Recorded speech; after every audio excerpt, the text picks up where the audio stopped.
Well, welcome to Vienna Wireless. You're going to be talking about remote radio operation. Feel free to take it away. Wow. Well, what a group.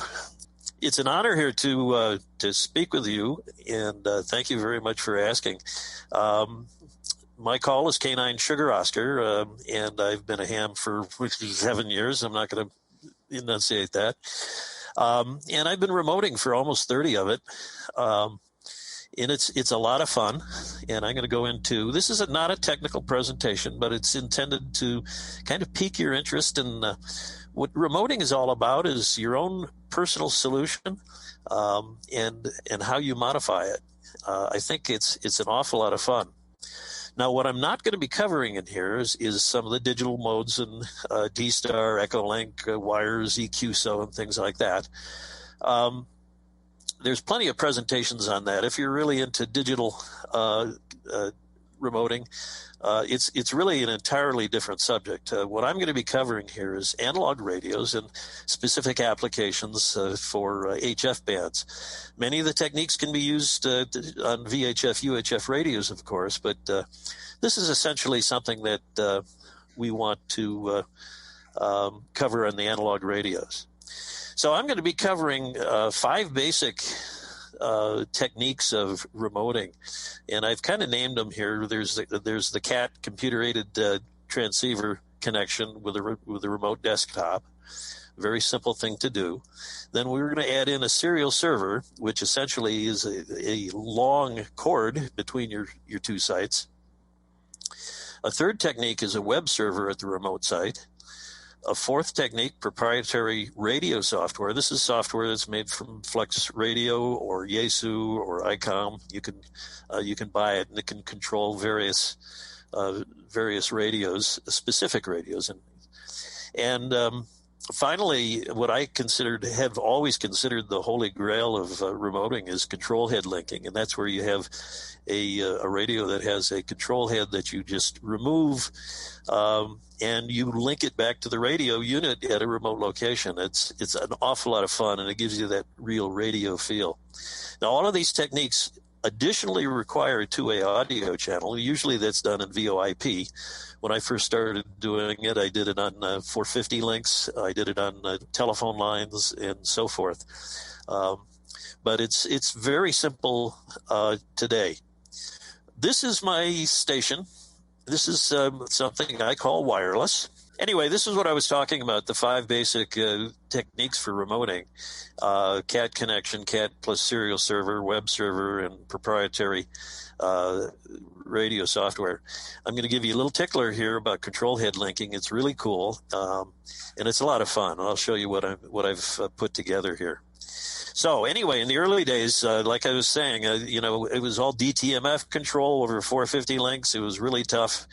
I went so far as to have pre-tuned SB200s that I switched in for every band, and everything had to be hand-built. And this is a little picture that I love to say, this is wireless communication.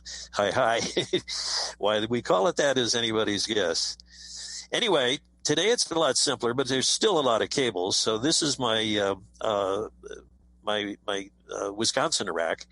Up here is the FlexRadio 6600. There's a stepper controller.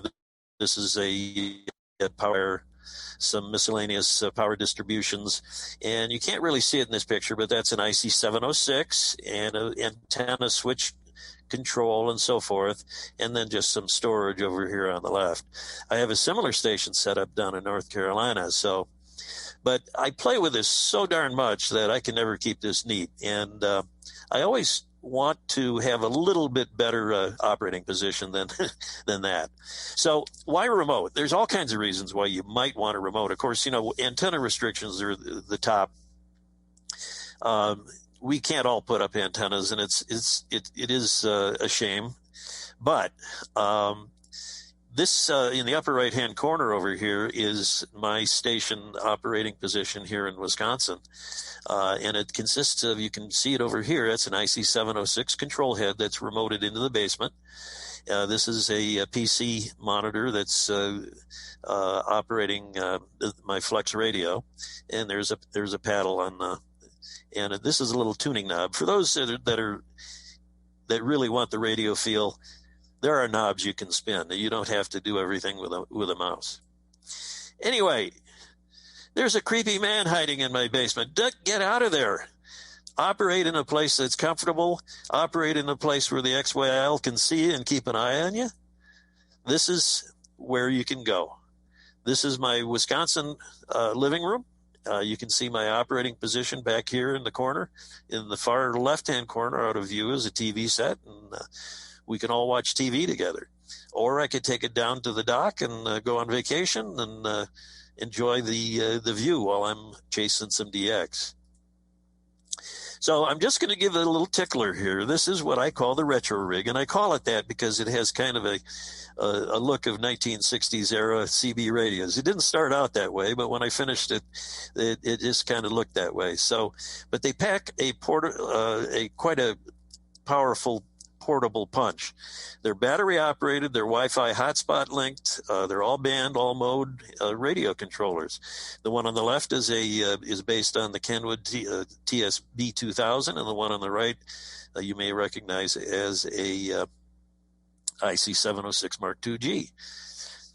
Anyway, I've built several of these, and I use the IC 706 to stay in touch with my friends in Wisconsin, two of which have joined the presentation here tonight, AB1Z and AF9Q. And I keep in touch with my friends in Charlotte on local Charlotte repeaters and the one on the left. And I'm never away from it very far. So the message, you really can take it with you. Over here on the right, I've got an IC 706 control head mounted on my dashboard. That's also linked to the station in Wisconsin. And I'm never out of range of repeaters. Over here is the RetroRig 1, which is the IC 706 based, mounted on the dashboard. The middle picture, my dog, Thursday, is keeping watch for foreign objects in the water while I'm steering the boat. And you see the control station right in the middle. But before we go into that, there's a few things we need to cover before I can explain how the system works. So let's go into what I'm calling solution number one. Remember, there's 5 solutions here that I'm proposing, and there's many different ways of doing it, but these are the predominant ways, and hopefully this will tickle your interest. I'm not going to go into detail on each one of them, but at least think about it. It'll pique your interest. Stick your toe in the water, and I'll guarantee you'll have fun. So most of us have our rigs controlled by a computer now. So we all know how to run our local radio. When it's sitting in front of us, we plug in a serial cable and we tie the two together, and we run HRD or FLRig or any number of dozens and dozens of rig control logging softwares. And this is the first example. This was actually the enabler of a lot of the remote control that we do today. And basically, you may have a USB port here or a USB port here on your computer. USB to serial adapters do work, and I'll show you how to connect those. Anyway, many users just stop here and simply run their PC remotely using some sort of PC access software. I've done this, of course, and over the years, it's very difficult to manage a remote PC from miles away. If it goes down, you're in trouble, basically. I've found these applications have very high latency because they're designed more towards keeping you current on your screen graphics than avoiding latency in your voice. But there's a lot of people that actually just do this. It's very simple. Use PC Anywhere or any remote operating software that you're comfortable with. Just log into your radio that's already hooked up to your local computer and have fun. There are some programs that will give you VoIP links doing that, and That's really a very simple way to stick your toe into the water. There is no paddle CW with this. Paddle CW is a tough problem if you're a CW operator like me, and I'll show you some solutions for that when we get into it. So I should point out that HRD and other rig control programs have a server client feature, and that means there's a desktop or a PC on both ends, and then there's some magic going in between the two. I put these into the same category as remote desktop because it violates my prime directive. What is the prime directive? No PCs in the main loop at the remote site. This is a very, very important thing to be aware of. I of course started, back in the days of early Windows, and boy, they were unstable. You just couldn't count on it. Windows 10 is much better than it was, but it's over the years I've learned to mistrust it in general. You key down, all of a sudden you lose your connection. What do? Can you reboot? Maybe. I use them for backup systems, diagnostics, cameras, and things like that when you want to get fancy. But if you go down the path, you're going to be you may come to regret it. The regular updates on the software, Windows software, very often mysteriously throw off settings, and of course, open ports make PCs vulnerable to hackers. So in my house, when I'm not here and I'm operating remotely, I don't have a PC running in the house. And hackers can come in and they can look at my little rig control doohickeys, and what you really have to protect against, I guess, is really the teeny bopper hackers, and they're looking for PCs. Anyway, no PCs. This is my prime directive. You may feel otherwise. So, solution number 2 is an extension of that cord between the computer and the radio. So we still have, if you recall, this is what we had. What we need to do is we just need to extend this RS-232 cable, and rather than having a big spool on the back of your car and driving down the road, there's a solution that are called serial servers. Now, back about 12 years ago, I marketed a device called RTE-FXO. This basically was a serial server, and it linked to a VoIP service. And essentially, what an RTE does, and there's several names for it. You may see them as serial to Ethernet adapter, or radio to Ethernet adapter, or just simply serial server. What they do is that they take standard serial RS-232 data and they convert it into Ethernet protocols, TCP/IP, which you would just plug into your router and connect to a mating device on the other side that converts the TCP/IP from the Ethernet codes into RS-232 and back into your computer. So essentially, this consists of a long RS-232 cord, and maybe you don't have to unreel it from the back of your car. Internet connection comes from port forwarding in your router. So I'm not going to get into that because every router is a little bit different, and there's a ton of YouTube videos and instructions on how to do it.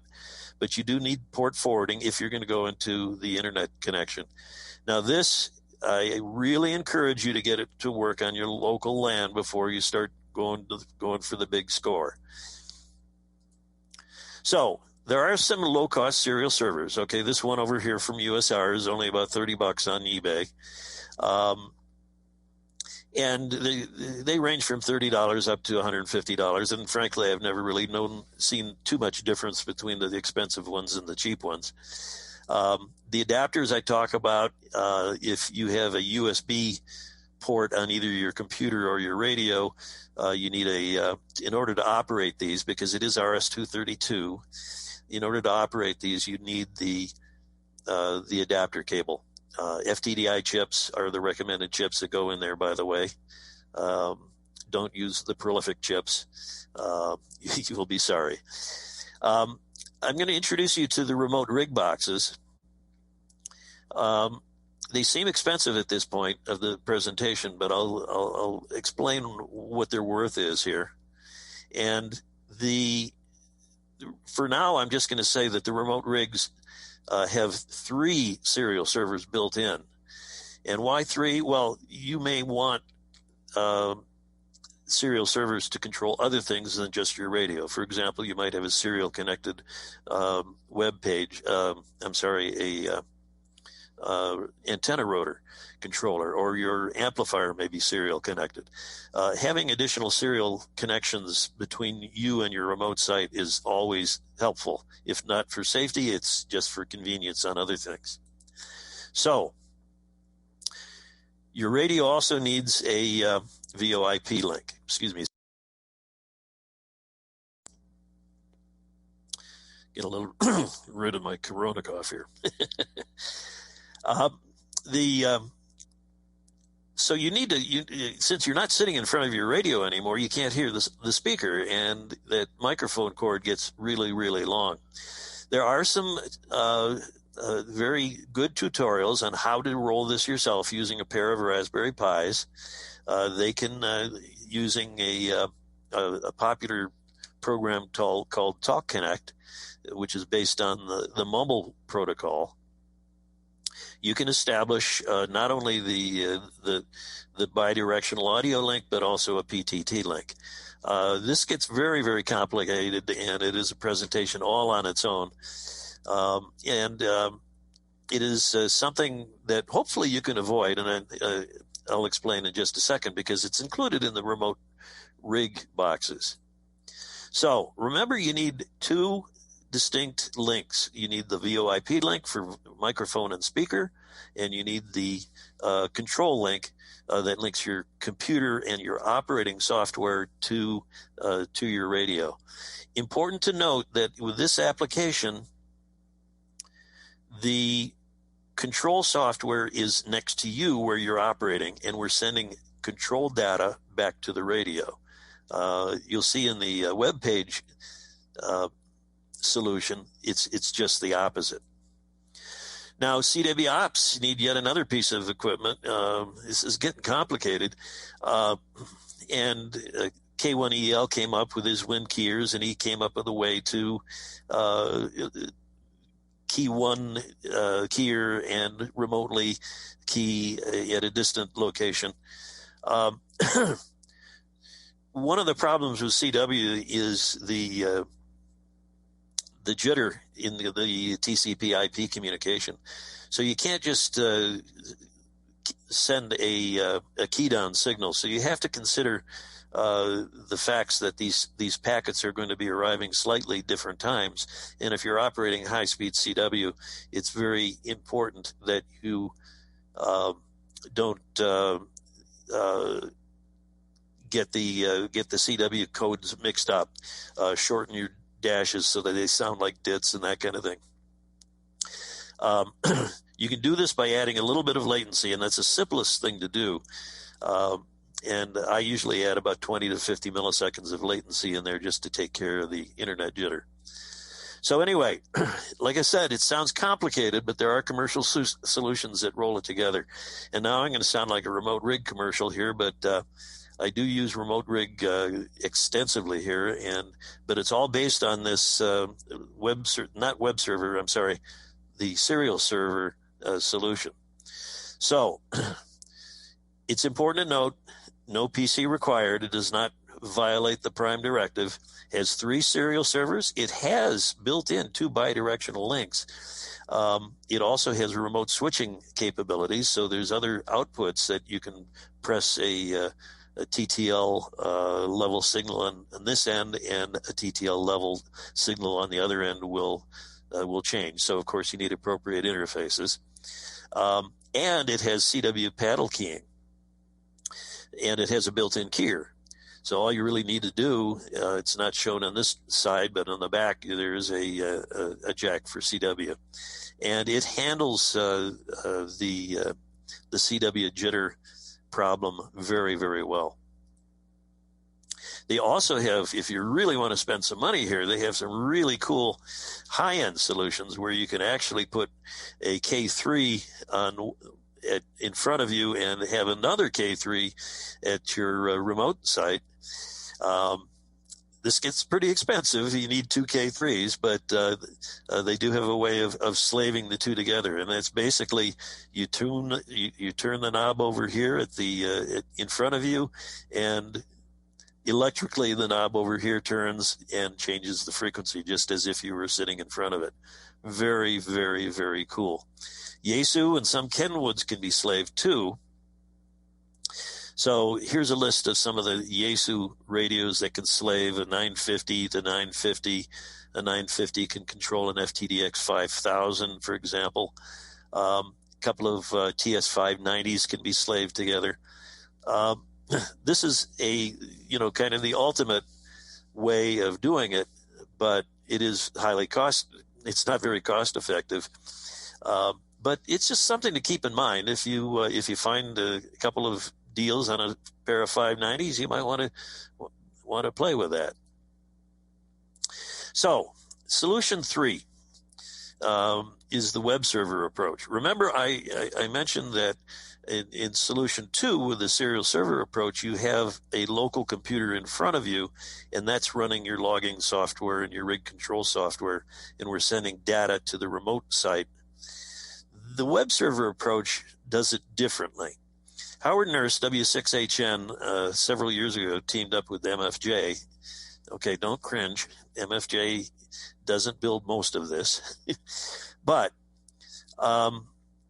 what it is, this has a built-in, well, this is a Raspberry Pi, and the latest ones have a Raspberry Pi 4. And it's essentially a Raspberry Pi with a built-in web server. It has the rig control software built into it. I find it very restrictive, but I understand they're working on or have recently released the ability to work with HRD and some of the better rig control programs. But it has a lot to be said about this. A web server is just like logging into a web page, and you can have buttons and knobs and sliders, and you can make adjustments on it all on the web page. And it has a built-in VoIP link, and it's pretty complete. Quite frankly, because of the company that was marketing it, I always felt that it might not be reliable enough for a true remote site. And by the way, I remote from 800 miles apart, so it's not like if something goes wrong, I can hop in the car and fix it. So I'm always looking for ultra reliability and backup systems. But just last week, I bought one of these things, and I'm currently playing with it. It will have a place in my station somewhere. I can pretty much guarantee that. So at just over $300, it's a pretty good value solution, and there's only one required as opposed to two. RemoteRig is a pair of $250 boxes. You still need port forwarding if you want to get onto the internet, so there's no holy grail there. But you lose the remote head or remote master slave capabilities because this approach just won't work with that. You do, as I mentioned, have a limited number of choices of software. It's something to investigate in this approach as to whether or not you can use better software instead of the built-in rig control software that they have running on the Pi. It does have paddle CW, but it's based on the K1EL approach, which I don't think works as well as what RemoteRig does, but and that's because it adds a great deal of latency to the more than you need. I'm a high-speed CW operator. I operate above 30 words a minute, and this approach just kind of left me cold. Maybe I didn't understand it, and I didn't give it a fair shake, but you might want to look at it and talk with K1EL. He's easily reachable and very helpful. It also has, like the RemoteRig, it has multiple device support for other devices, switches. You may want to turn off the light at night, or believe me, there's all kinds of things you can use remote switching for. It's open source code, so I think that the ham community, once they really get into this, will have continue to build this up. Solution 4 is proprietary.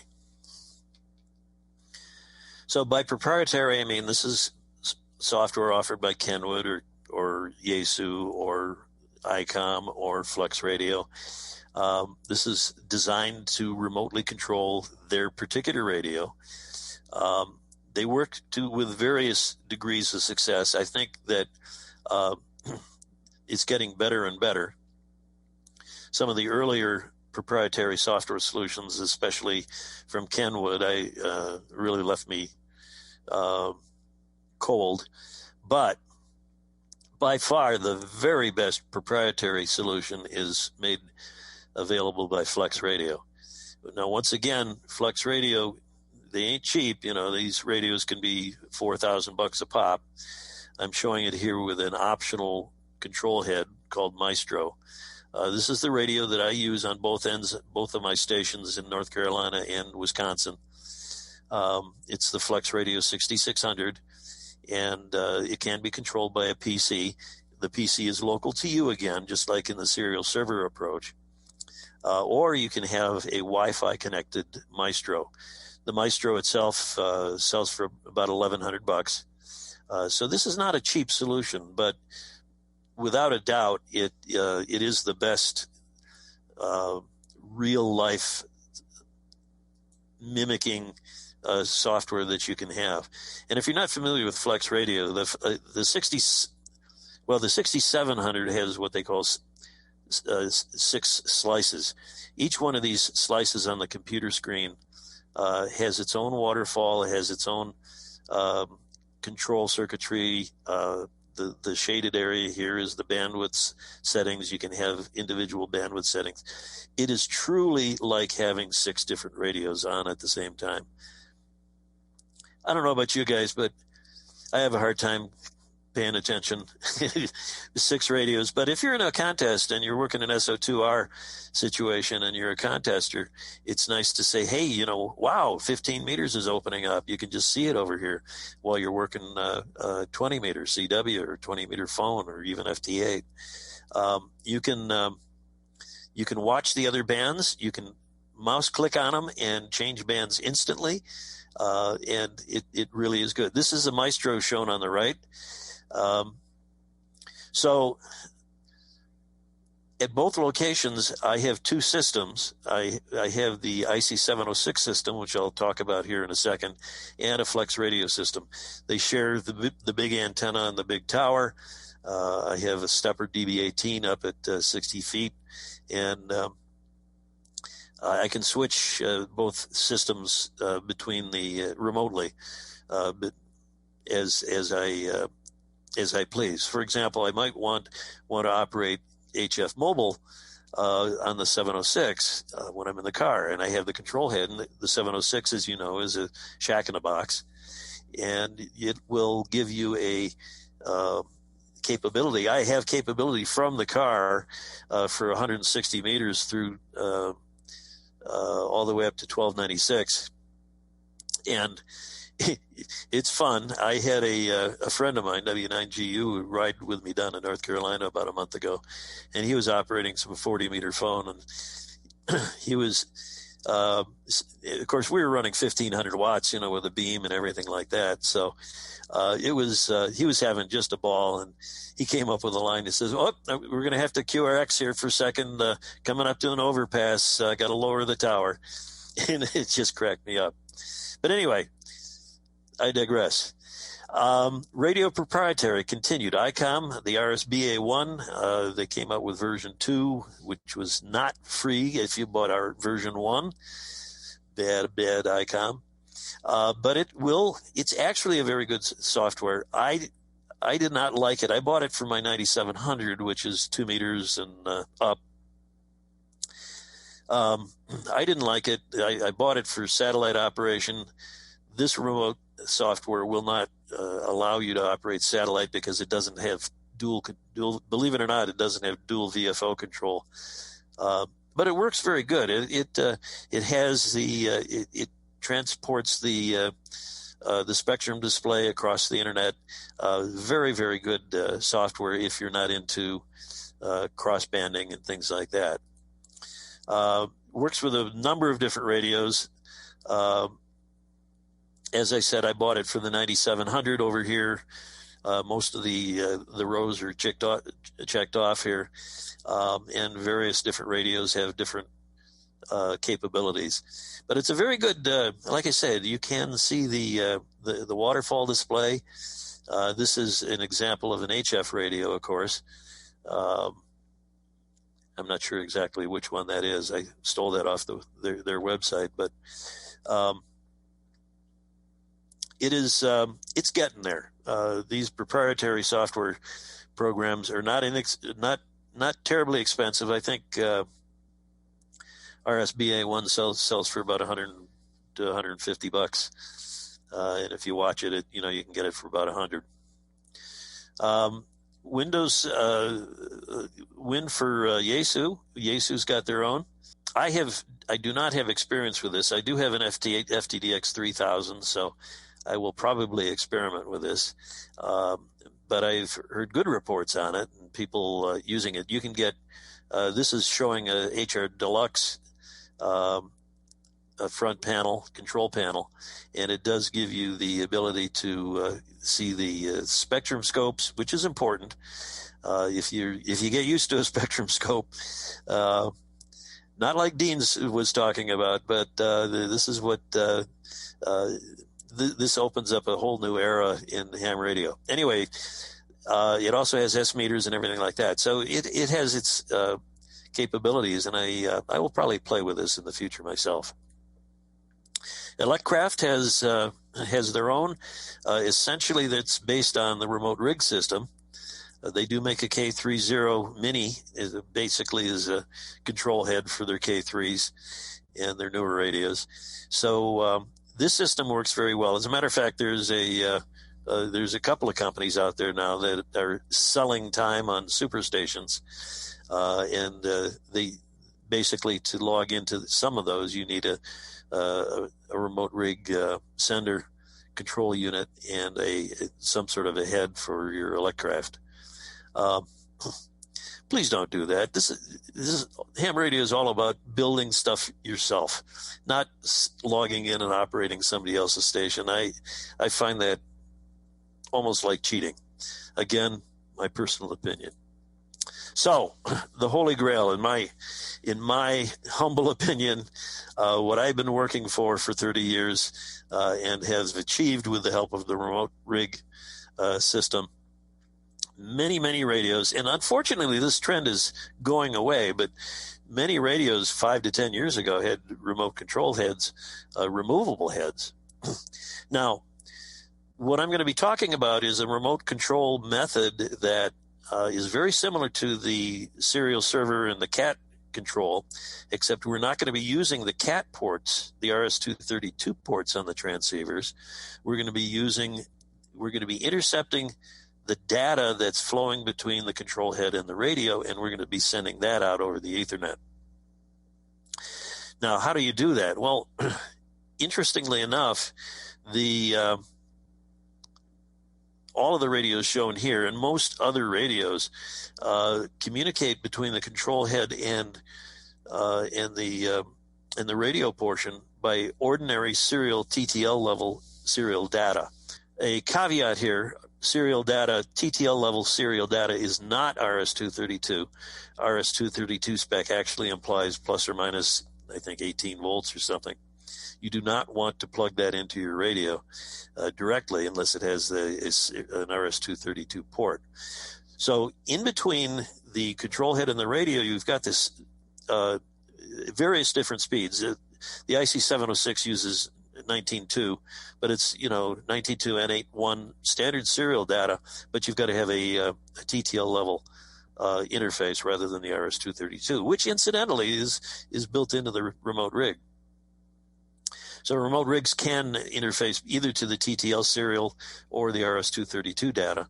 And like I said, the solution is very similar to what we did before, only instead of using the cat data, the connector on the back, we're going to cut the cord in between and just put the radio in the remote location, and we're going to put the control head in another.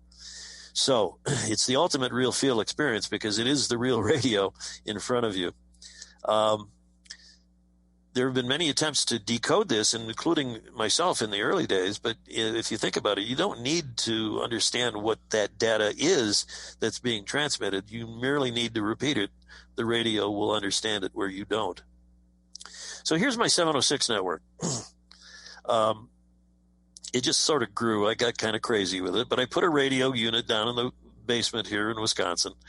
It's connected to the DB18 HF antenna, and also the just a vertical antenna up at 80 feet.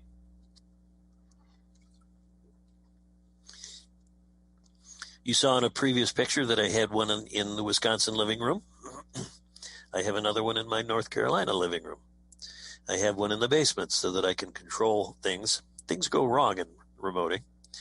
And I have one in my car. All of these are based on the same system that you're basically transmitting the TTL data, and they go to, there's two of these here that are Wi-Fi linked. All of these others are Ethernet linked. But the data is merely forwarded from the station location, the operating position, into the control head, into the radio unit rather, in Wisconsin. So AF9Q and 81Z who were on listening to this are never away from me. No matter where I am in the country, even in the car, I'm never away from the repeater. They hear a lot of me. So I have built this into a completely portable device. I built this is the IC706, and we go back here. This is the RemoteRig, what I call the RetroRig box, because again it looks like that 1960 CB radio, and it's got the IC706 control head, and it works out very well for me. I built recently one with the Kenwood B2000 control head, very similar. Kenwood uses a different speed on their TTL serial data, but you can transmit it and put it back down into this. I use this one to keep in touch with my, I operate 2 meters and the 450 repeaters in Charlotte, and keep in touch with my friends down there. And this one, I bore my friends, including I see Dave just joined. Hello, Dave. I'm never away from the repeater. So you may ask, what solution do I use? And I use all of them in different places. The Holy Grail is lost, but I do not use the PC for a main station control loop, but I do use it for diagnostics. I may have a camera that I access remotely. Okay, what on earth has happened here? Is this light on? Is that light on? It's nice to have a camera on this sometimes. I use this, of course, serial servers, independent serial servers for Yaesu. I have a guest system that my brother can use, and he basically can access an FTDX 3000 here into a little bitty antenna. I don't trust him with a big station. I use web servers. I have switching when I switch power. I use switches that have web servers. I'll speak to that a little bit more. I have rotor controllers made by Green Heron, which also have a web server. And I use proprietary software. We talked about the 9700. I do have a copy of an RSBA1 software. And, of course, we just talked about the remote head linking, the IC706 and the B2000. So this is the station. I've showed you, but you probably are going to need even more stuff. So why? The FCC requires a 3-minute timeout timer. This is the law. if you want to operate your station remotely, you have to have an automatic system that if your PTT goes down for more than 3 minutes, you have to have a way to have a little hand coming out of the box and turn off the switch. So it's usually built into the most modern radios, but it's not if you're using some of the older ones. The IC706 does not, so I've had to add a 3-minute timer at the radio site to monitor that. Control links, some other, we mentioned this before, but antenna selection. By the way, for my RF amplifier is a Power Genius, and it's a solid state amplifier, so I no longer have banks of tube amplifiers tuned to each band. But it is all controlled locally by the transceiver. So the RF amplifier, my antenna switches, and so forth are communicating directly with the transceiver, and all of that switching is done automatically. I can intercede in that, but I'm not going to get into that. I do that just because I like to have overall control. And then, of course, rotor control. If you don't have a web server controller, there are some RS-232 rotor controllers that you can do. Fail-safe mode. My remote power switch can ping the internet. Now, if you're operating via the internet and the internet link goes down for whatever reason, your end, their end, something happens at Amazon, who knows? If the internet connection goes down, you're dead in the water, and you don't want your station to be freewheeling. I have a system here where I ping the internet. I ping Google as a matter of fact, every minute, and if it doesn't get a response in three attempts, it reaches out, a little hand comes out, and it pulls the main plug. Everything shuts down until you can see the internet again. So that's my fail-safe, and it's something that you can do. Now, be prepared to roll your own. You know, you guys were talking about Maker, and I build lots of fun stuff here. My latest project was a touch controller and a stepper motor controlling a Delta 4 switch. And I did this because I couldn't find a good switch that'll handle 1.2 gig at high power. So a friend of mine, Jeff, and I put this together. It's a little touch panel box. Had a lot of fun. But be prepared to build some of the stuff yourself. This is the RT21, I think it's called, and this does have a built-in web server that you can access remotely. This is a remote switch, which is activated just by a pair of contacts, which can come off of your remote Ethernet-linked switch over here. These are made by DLI. I highly recommend them. This relay switch has 8 outputs. You can control 8 different things, interface them to relays and that kind of thing. And remember, it pings the internet. And if things really fall out of control, it just powers you down and you're safe. You don't have to worry about it. So I built all kinds of stuff on here for this. Power distribution panels. I build my own antenna switches. This is an automatic antenna disconnect switch. I disconnect my system when I power down. I disconnect my UHF feed line. I had to make my own strip line based UHF switch, and then of course I modified a standard. You might recognize the control box here, but I added USB capabilities here so that the radio can control my antennas directly. And then this is the ultimate in crazy ideas. The 3-stepper motors in front of an SB200. I actually got this thing to work. It was a lot of fun. It was a great project. Never really did use it for very long. Its solid state amplifiers came out, and you didn't have to do this. But this was one of my crazy ideas, and those that know me know that I have a lot of those. Anyway, all of this can get complicated. I don't know if you noticed in QST just last week, there was a article done by, gosh, I forget his call sign right now. I talk to him all the time. But NodeRed is a graphical interface. It's kind of a graphical programming language, if you will. And you can kind of do an if, then, you can put in logic and everything like that. And it can consolidate all of these separate little programs into one panel on a computer. So you can have your frequency shown. You can control your amplifiers, turn it on and off. You could see forward power, reverse power. Look at your SWR. There's a whole group of really crazy individuals, far crazier than me, that are making remote control stuff. This is NodeRed. Look it up in QST. There was a nice article on it just last month. And go check out the NodeRed.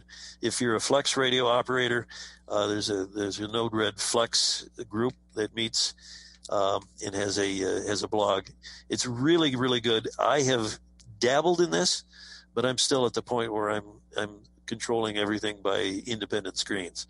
I have a very rudimentary NodeRed system that I have up, but I haven't brought that into the mainstream.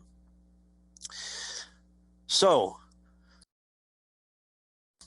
I'm going to do just a little deeper dive into the RetroRigs so you can kind of see what that was, because there was some interest on that. My original design goal was a remote control head approach. That's solution 5. I wanted it removable because I didn't want it. I didn't know how many control heads I was going to be able to find. Battery operated, 12-hour operate time, built-in charger, built-in battery voltage indicator, internal amplified 20-watt speaker. I want loud. I'm getting old. I like to hear things. Auxiliary USB charger ports so that I can charge my cell phone used as a Wi-Fi link. Wi-Fi link to Verizon spots, or I can Wi-Fi link to local LANs. Visual indications of Wi-Fi connectivity, microphone and CW jacks, and a full Go box simulation. Backlit personalized front call sign for bragging rights. Just so you know who I am. Canon SO backlit. Multiple solutions. This is a THD74, I think. Just a VHF, UHF radio. These two, of course, are shack in the box. So you can go in and do that. I did it with a TS480. It didn't work out so well. It's a little bit big for my box. Anyway, that is the I did not build this. This is just a mock-up, but gives you an idea of what you can do. I did a parts hunt. These boxes were found at a flea market. They're old Heathkit test equipment boxes. I got them for about $5 to $10 a piece, and they were just perfect. They had a little carrying handle in here, a little pop-up compartment for the test leads that I could store the charger cord and everything. The heart of this, of course, is the RetroRig. We've talked about it. You want to link at the TTL level these two RetroRigs, and then you basically cut it. There's all kinds of information on the RemoteRig website, RemoteRig. I think it's remoterig.com. The control unit has a built-in Wi-Fi adapter. It's an option for this. It would have worked okay, but I wanted to put a radio on the outside of the box, or an antenna on the outside of the box. After all, I want it to look like a radio. Here's some sources for it. The stuff inside, I have a 7 ampere hour SLA battery. It provides me with almost 12 hours of operation, which was the goal. A 4 ohm speaker and a 20 watt amplifier drives this. This thing is loud and beautiful. I found this little device that had a USB ports, the battery indicator, a car jack, cigar lighter jack, and you can take all of these apart and don't need the panel. I took standard panel mounts. If you have panel for it, I just mount it to the front panel. This is a Kenwood mount. I took I built my own circuit in here for the call sign illumination. My friend Jeff did a backlight, a little shadow box behind a translucent panel. And we put this photo transistor on top of the LED that's inside the RemoteRig box. And so while it's searching for Wi-Fi, the call sign flashes, and once a Wi-Fi connection is made, it stays on steady. And if you're curious, it's just the circuit that I used. And then you cram it all in the box best you can. The battery's down here at the lower level. The RemoteRig box is here. This is the charger. I just connected an extension cord to it, and off I go. There is a solution 6, and it's all up to your imagination. There are a lot of ways of doing this. It's a lot of fun. And the credit, of course, I couldn't have done any of this without KC9JOB, my good friend. He is a master craftsman and did a beautiful job on all my panels and everything like that. They would look like junk without his help. Anyway, and multiple parts were 3D printed on this for me, so you may want to find it. Anyway, that's my presentation, and happy remoting. I hope I've at least piqued your interest on all of this, and I hope you have a lot of fun. Well, thank you very much, Fred. This was great. It was really cool. Well, thank you for inviting me. It was a real honor to address the group. You've got a great group of participants here, and it's a lot of fun for me. Well, great. I'm glad. Really good presentation and a lot of fun to watch. At this, our official meeting kind of ends, but you're more than welcome to hang around. We're probably going to get a little bit more casual and chat away, so feel free to stick around if you want, or head out. That's cool too.